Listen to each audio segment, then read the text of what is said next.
This is a video on how to add an event to a DNN website using the EasyDNNNews module. For those who are a little bit familiar, adding an event is not really different, and that's why it's such a versatile module. Just as adding a news, I'm adding a event here. So let's say I'm gonna have a hackathon about Bitcoin, and well, I think the 51% rule is better. So,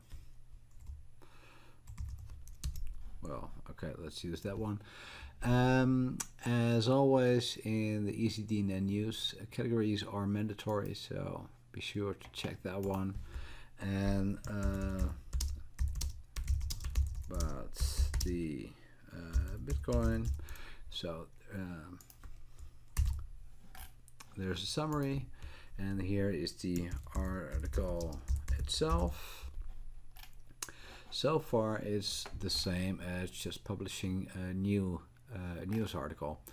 So what makes difference is this one. So add as event. This will open up some new possibilities that are typical for events. So there's a start date. So we're going to start tomorrow at, well, that's a bit early. So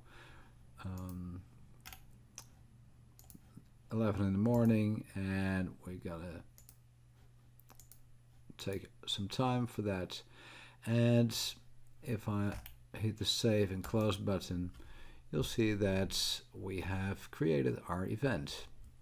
So how do we know it's an event? Well, there is a date when it starts, when it ends, and here we have the event date and the period at the top of our event detail page. So what else is might be important is that registrations might be in order for an event. So since I have saved this article, I have the new option to enable registrations. So if I check that one, I get more options. So what we're looking here is classic and social registration. I think most of you will use the classic version. Number of seats, it's very basic. So if you say, well, I have a hackathon and 100 people can register, that's the limit. This makes sense. After I publish this event, the registration opens, and when the event starts, it doesn't make any sense to register, so that's the end of the registration. Everyone can save as many seats as possible. If you want to, if you think differently, you can add a minimum or maximum. In my use cases, I always use registration on the site is not necessary, because we're gonna ask them just a minimal of information during the registration form. So that's just a surname, last name, and most of the time you won't be adding people to a role after that. What I do find quite often is that we don't want people to enroll without being approved. So the most important one is this one. By default, EasyDNNNews shows all the attendance of registration of an event. I actually haven't seen one case where that makes sense. So, and of course, especially if you want to have an event with some AA meeting or something like that, then it's even worse. But even if it's just a Rolling Stones concert or something like that, you will not be wanting this to be visible. So I'm not sure why that is checked by default, but now it's corrected. So if I close this one,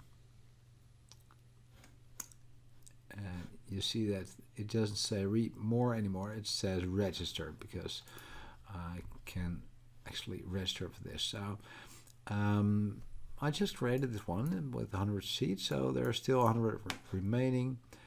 If I would register, because I am logged in as super user, it already knows my first name and last name, and it knows my email.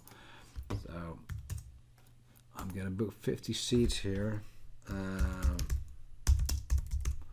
and some additional information. I mean, not that important, but now it says that my registration is waiting for approval, which is correct because I just checked that. And as I am the administrator, I can edit myself and I can approve my registration. And if I now go back into the detail page, it will say that there are 50 seats remaining. So that's just a couple of highlights about how to create an event in EasyDNNNews, the news module for DNN platform. And I hope you enjoy. If you have any questions, reach out on Facebook. Search for Tjep's Digital Agency, and this sound is the email stating that my reservation has been approved. And of course, you can always check out tjeps.com, and maybe we'll see each other in the future on one of the DNN events.